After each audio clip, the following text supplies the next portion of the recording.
President Biden's American Rescue Plan provides a $1.9 trillion to help the country recover from the coronavirus pandemic.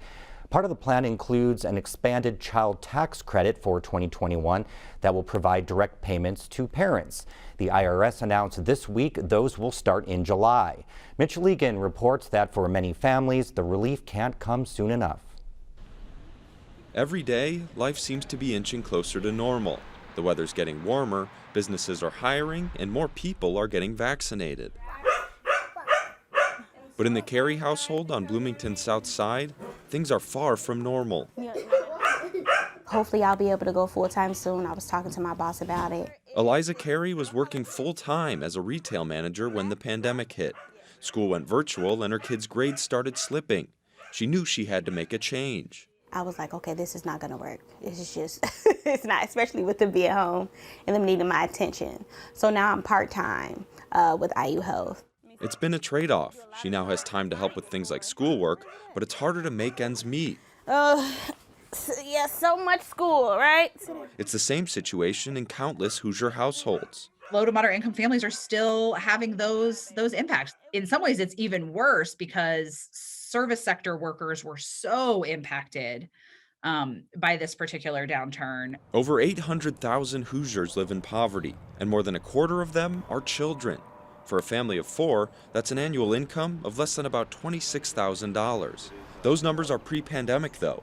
Many Hoosiers, including Carey, are worse off now than before, and the impact on children could be long-lasting. Think of the millions of people going to sleep at night staring at the ceiling thinking, my God, what am I going to do tomorrow?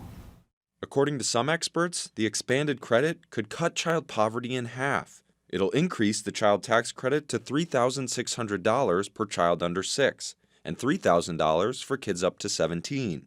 To get the aid out faster, the IRS is sending half the credit as direct payments. It's a strategy that hasn't been tried in the U.S. before. And so it's structured very similarly to kind of a guaranteed basic income idea. Often guaranteed basic incomes apply to everyone. This is kind of a guaranteed basic income for kids in particular. And probably the most important aspect is that the credit's now fully refundable, which means more families will benefit. Originally, you could only get the tax credit if you paid a certain amount in taxes, which meant many of the poorest families who needed the help most weren't eligible.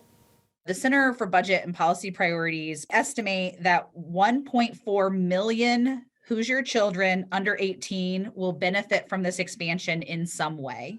Those same estimates say the tax credit will lift 80,000 Indiana children above the poverty line. Currently, most of the money Carey makes goes toward her rent. SNAP benefits help with groceries. She says the expanded credit and monthly payments will go a long way for people living paycheck to paycheck. To be able to pay bills on time and to be able to save some money, you know what I'm saying? So, and I've never been, staying above water. I've never been able to do that, save. So I'm really excited about that. And the impacts of lifting children out of poverty are hard to understate.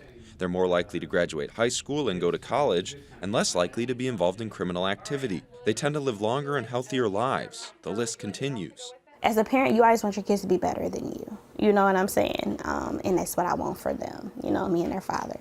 I want them to be better. The expansion is only set to last this year, though, since it's part of the larger COVID Recovery Act.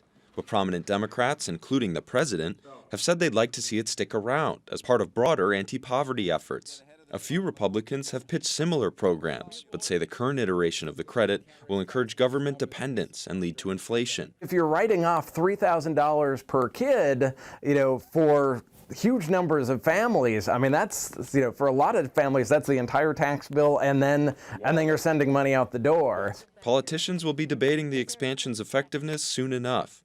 Payments haven't been sent out yet, but they're giving many Hoosier families optimism for the future. For Indiana News Desk, I'm Mitch Legan.